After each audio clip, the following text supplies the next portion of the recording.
Taray nga na makeup. Sinong kamukha mo ngayon? Si Corazon. Sigaw si Marimar. Castanita soy. Kasi may nag-post kanina. Oh. Kamukha ko doon si Corazon. Talaga? Pwede daw ko maging Corazon. O, pati yung damitan So alam niyo na. Corazon ako.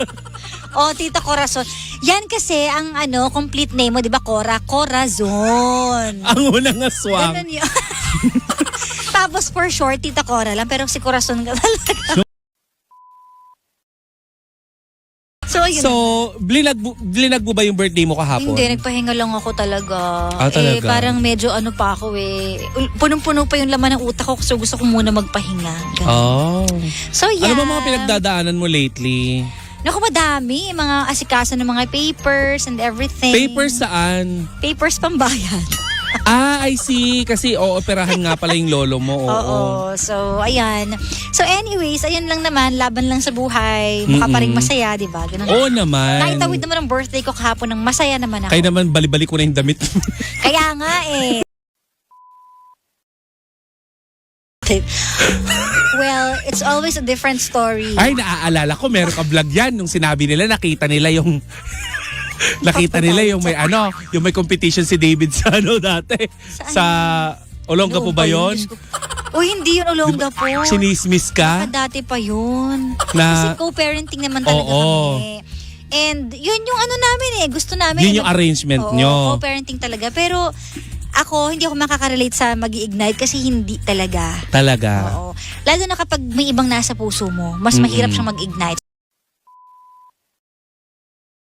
Yung sa utak ng anak nyo, yan ang magiging tama. Kayo ang susundin yan kasi kayo yung role model niyan eh. Maiisip ng bata na normalized na pala yung ganitong mga bagay na pag may iba, pwedeng pumunta sa bahay, pwedeng matulog.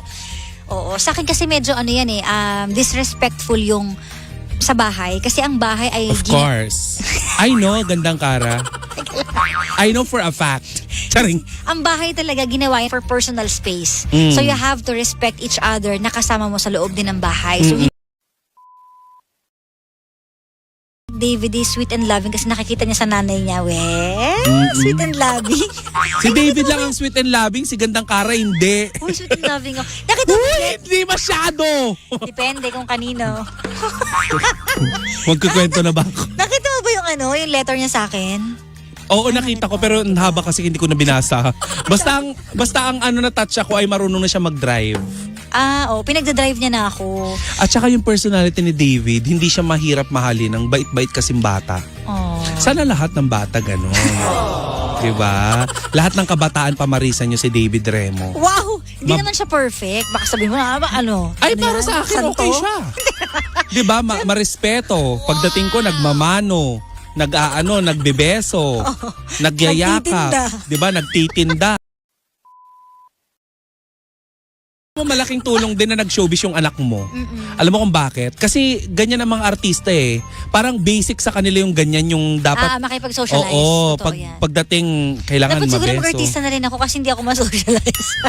Dahil feeling ko kahit mag-artista ka, hindi ka rin ma-socialize. Matututunan ko yan.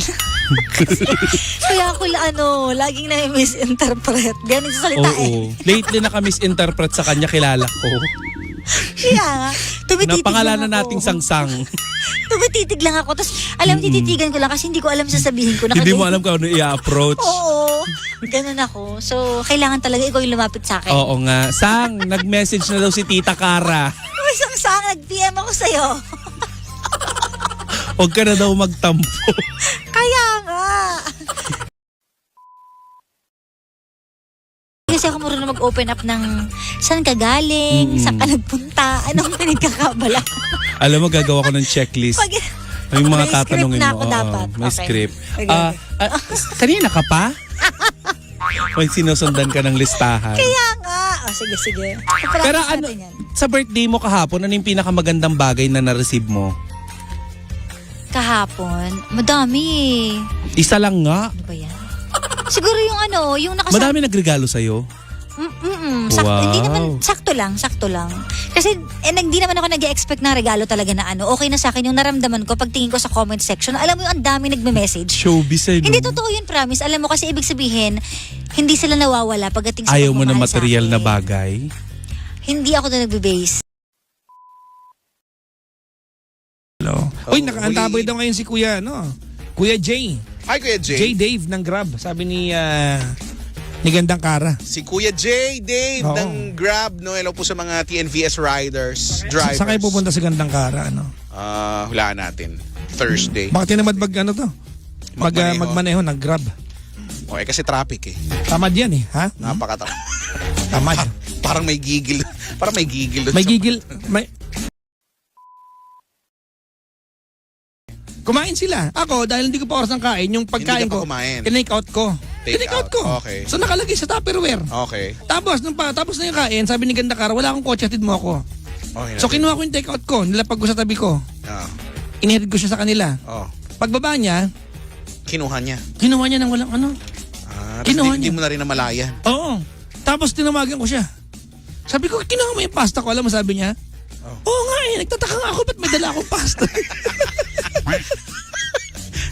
Sa bagay naman yan, hindi na ako nagtataka. Yung remote nga ng TV na uuwi niya eh. Diba? Baka nga minsan biglang madilim na lang yung paningin mo, yung pagdilat mo nasa bahay ka na ni Kara kasi baka maiuwi ka rin ni Kara. Alam mo kung anong pinakamalalang na iuwi niya? Ano? Yung kumain siya sa Shakey's. Ano na uwi niya? Alam mo yung pag magbibill out ka, yung booklet na black. Yung itim?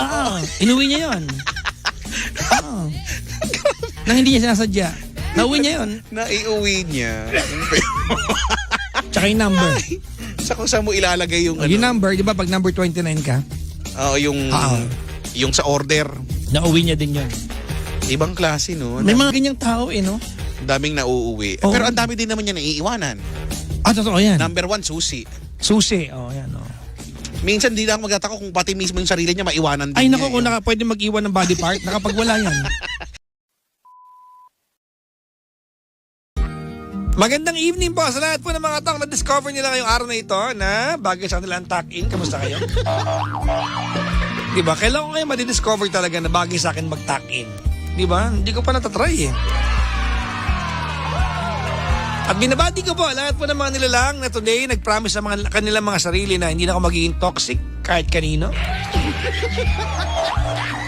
Magandang gabi po sa inyo lahat. Nag-gym ako na isang araw. May dumating doon dalawang magkaibigan. Nag-enroll. Sabi ko, alam mo, that's a very brave step. Yung one day you wake up and you want to say, I'm going to fix my health. Diba? Dati kang batugang ka lang. Ayaw mo nag-exercise. Ayaw mo pinapawisan. And then one day you wake up na, I'm going to fix my health. That's a brave move. That's one bold move. That's one bold step.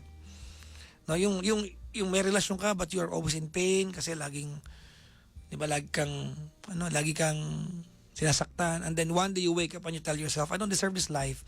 I think I can have a better life. Di ba? And then, true to yourself, you did something about it.